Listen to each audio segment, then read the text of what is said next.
I stood in front of the mirror, adjusting my designer suit, an armor of silk and wool that cost more than my parents' monthly mortgage. The invitation to Christmas dinner sat on my dresser, its fancy gold lettering almost mocking. Annual Morrison Family Christmas Celebration. 5 years. It had been 5 years since I'd sat at that table, enduring their constant criticism and comparisons. 5 years of building my empire in silence, while they believed I was just another corporate nobody. "Everything's ready, Ms. Morrison," my assistant's voice came through the intercom. "The papers for tomorrow's merger are prepared." "Thank you, Sarah," I replied, a small smile playing on my lips. Tomorrow Morrison Technologies would learn exactly who their new CEO was. But first I had a family dinner to attend. The drive to my parents' suburban home felt surreal. Their house, once intimidating in its luxury, now seemed almost quaint compared to my penthouse. I parked my McLaren between Dad's Mercedes and Mom's BMW, remembering how they used to mock my old Honda Civic. "Emily." Mom's voice carried across the driveway, artificially sweet. "We weren't sure you'd come." Her eyes darted to my car, confusion flickering across her face. "Nice rental," Dad said, appearing behind her. "Trying to impress someone?" I smiled, the same polite smile I used in board meetings before executing a hostile takeover.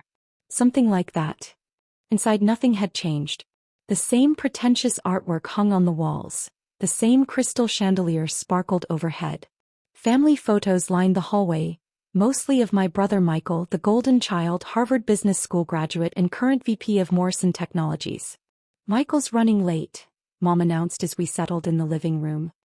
"He's been so busy since the announcement." Yes, the announcement. Morrison Technologies' mysterious new CEO, set to be revealed tomorrow. The acquisition that had the whole business world buzzing. The merger that would either save or destroy their company. "I heard about that," I said casually, accepting a glass of wine. "Big changes coming to Morrison Tech?" Dad puffed up immediately. "Biggest merger in the company's history. Though I wouldn't expect you to understand the significance. How's that little marketing job of yours going?" Before I could respond, Michael burst through the door, his designer suit wrinkled, his face stressed. "Sorry I'm late. It's been chaos at the office." "Of course, son," Dad beamed. "Leading a company through a merger isn't easy." Michael shot me a smug look. "Some of us have real responsibilities, Em.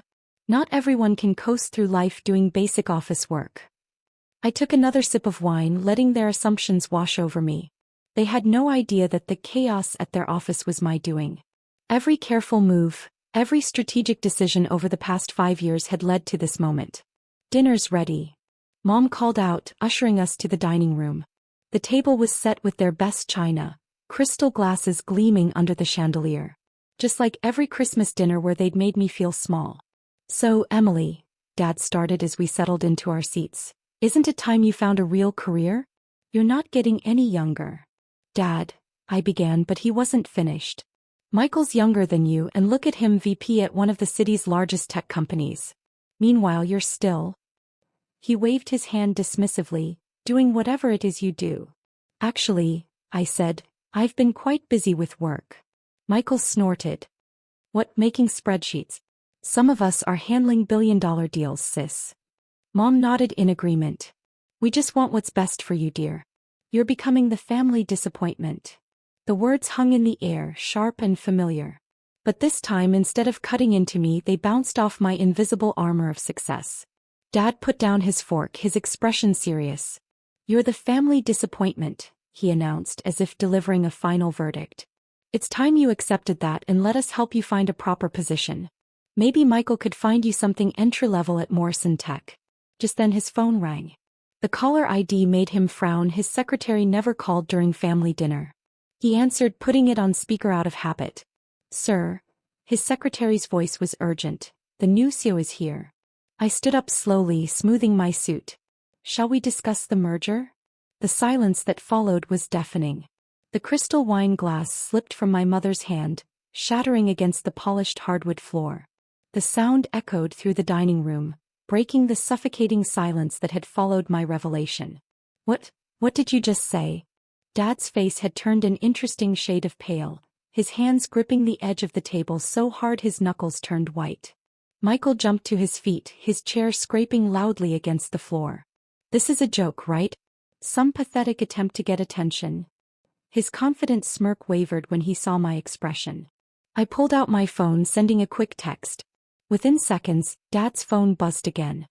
His secretary's voice filled the room once more, this time reading from a prepared statement. Attention all Morrison Technologies employees. Tomorrow at 9 a.m., Digital Future Industries CEO Emily Morrison will be assuming control of Morrison Technologies. All senior management is required to attend the morning briefing. Digital Future Industries? Michael whispered, his face draining of color. But that's the multi-billion-dollar tech company that's been destroying your market share piece by piece over the last 3 years? I finished for him, sitting back down and calmly taking a sip of wine. The same company that now owns 51% of Morrison Technologies stock? Yes, that would be mine. Mom had collapsed into her chair, her perfectly manicured hands trembling. But you're just a marketing assistant. I couldn't help but laugh. Is that what you really thought? Did none of you ever actually check? Or did you just assume that because it fit your narrative of my failure? Opening my briefcase, I pulled out a folder filled with documents, acquisition papers, stock certificates, and financial statements. I spread them across the dinner table, watching as my father's eyes darted from page to page, his business instincts finally kicking in. These numbers, he muttered, these acquisitions, the software patents. This is impossible. Remember that worthless startup idea you mocked 5 years ago? I asked, enjoying how they flinched at the memory. The one about revolutionizing supply chain management through AI? While you were busy liquidating my trust fund to prop up Morrison Technologies' outdated systems, I was building something better. Michael grabbed one of the papers, his Harvard Business School training helping him understand the implications. You're the one who's been systematically buying up our smaller competitors. The mysterious tech company that's been forcing us to bleed money on outdated contracts. I learned from the best, brother dear, I said, raising my glass in mock toast. Didn't Dad always say, crush your competition before they know what hit them? Dad finally found his voice, anger replacing shock. This is ridiculous. You can't just walk in here and... Actually, I can, I interrupted, pulling out another document. This is a complete audit of Morrison Technologies' questionable business practices over the last decade. The irregular accounting, the insider trading, the covered-up harassment cases. I watched his face grow paler with each word. Did you really think nobody would notice? Mom suddenly stood up, her social conditioning kicking in. Perhaps we should all calm down and discuss this like family. Family. I laughed, but there was no humor in it. Was it family when you cut off my college fund because I chose computer science instead of business administration? Was it family when you told every social contact you had that I was a disappointment? Was it family when you used my trust fund to bail out Michael's failed project last year? The silence that followed was deafening. Michael had slumped back in his chair, all his arrogance evaporated. Dad was still staring at the documents, his hands shaking slightly.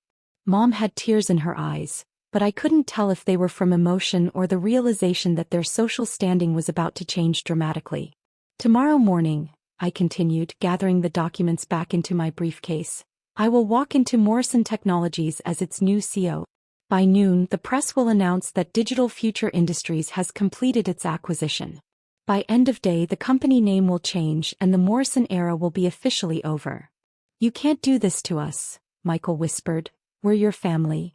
I stood up, straightening my suit. Surely I can. And I'm not doing this to you, you did this to yourselves. Your arrogance, your condescension, your absolute certainty that you were better than everyone else. It made you sloppy. You never saw me coming because you never thought I was worth watching. Walking to the door, I turned back one last time. Oh, and Michael, about that entry-level position you offered. I'm afraid we won't be needing your services at the new company. But don't worry, your severance package will be generous. I'm not completely heartless after all. The look on their faces as I walked out was everything I'd dreamed of for 5 years. But this wasn't just about revenge, it was about transformation. Tomorrow I would begin the process of turning their outdated, toxic corporate culture into something innovative and inclusive. As I reached my car, my phone buzzed with a message from Sarah. Everything's set for tomorrow's announcement. The press is already gathering outside Morrison Technologies. I smiled, starting the engine. The family disappointment was about to become the business success story of the year. And this was just the beginning of their education.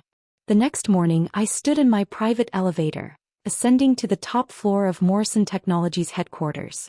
The building's reflective glass exterior, once a symbol of my family's success, would soon bear a different name. My name. Sarah walked beside me, tablet in hand, reviewing the day's schedule. The board is assembled in the main conference room. Your father and brother arrived 20 minutes ago. They're trying to rally support, but it's not going well. Our legal team has already distributed the new contracts. I nodded, adjusting my blood-red power suit, a deliberate choice for today. And the press. Waiting in the lobby. The rumors about the mystery CEO have them in a frenzy. No one's managed to leak your identity yet.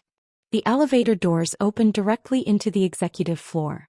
The same floor where 5 years ago my father had told me I lacked the business acumen to ever succeed. Now every head turned as I walked past, whispers following in my wake. Through the glass walls of the conference room, I could see my father standing at the head of the table, gesturing frantically to the board members. Michael sat slumped in his chair, his usual confidence notably absent. The moment I entered, the room fell silent.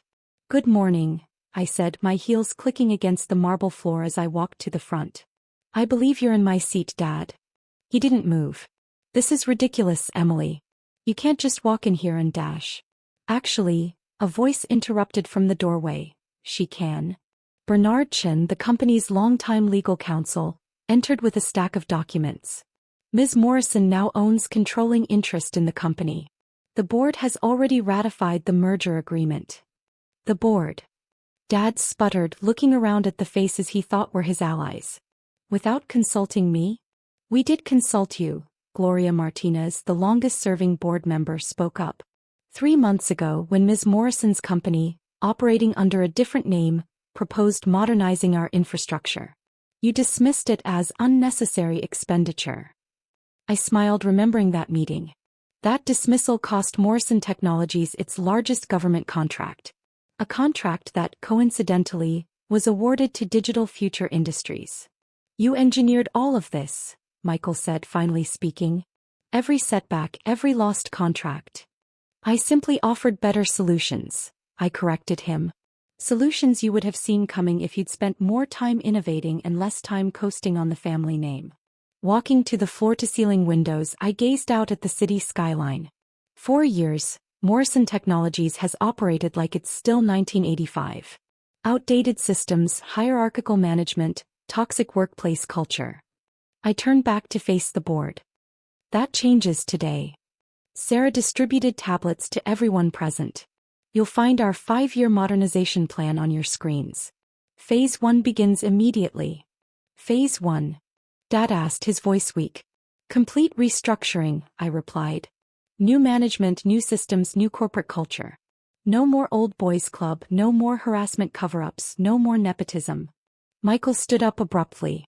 "You can't just throw away decades of dash." "Decades of what, exactly?" I cut him off. "Declining market share? Employee lawsuits? Failed projects that were buried with Daddy's money?" I pulled up a graph on the main screen. "This company has been dying for years. You were just too arrogant to notice." The board members studied their tablets, murmurs of approval filling the room. They weren't fools, they'd seen the writing on the wall long before this moment. "Now," I continued, taking my place at the head of the table, "let's discuss severance packages for outgoing management." "Severance?" Dad's face reddened. "You're firing us?" "Consider it early retirement," I said smoothly. "Don't worry, unlike when you liquidated my trust fund, I'm offering generous terms. You'll even get to keep your company cars." Before he could respond, Sarah appeared at the door. "Ms. Morrison? The press is ready." I stood buttoning my jacket. "Perfect timing. Dad, Michael, you're welcome to stay and watch. Consider it a learning opportunity." The press conference was held in the building's main atrium. Cameras flashed as I took the podium, the Morrison Technologies logo still gleaming behind me for now. "Good morning," I began, my voice carrying through the packed space. "I'm Emily Morrison, CEO of Digital Future Industries and the new chief executive of what will now be known as Future Morrison Global." The reporters erupted with questions, their shock evident. In the back of the room, I could see my mother had arrived, her face a mask of conflicting emotions. Yes, the rumors are true, I continued. The Morrison era of this company is ending. But this isn't about replacing one family dynasty with another. This is about evolution. Over the next hour, I outlined our vision: sustainable technology, ethical AI, inclusive workplace policies, and innovative solutions for the modern world. With each point, I could see the excitement building in the room. This wasn't just a corporate takeover, it was a revolution. As the press conference wound down, a young reporter raised her hand.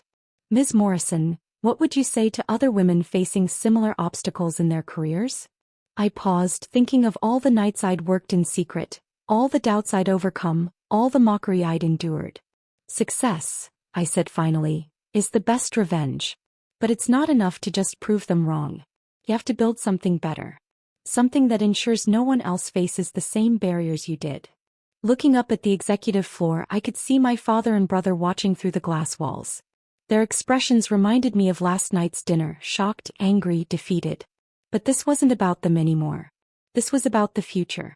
And the future had just arrived.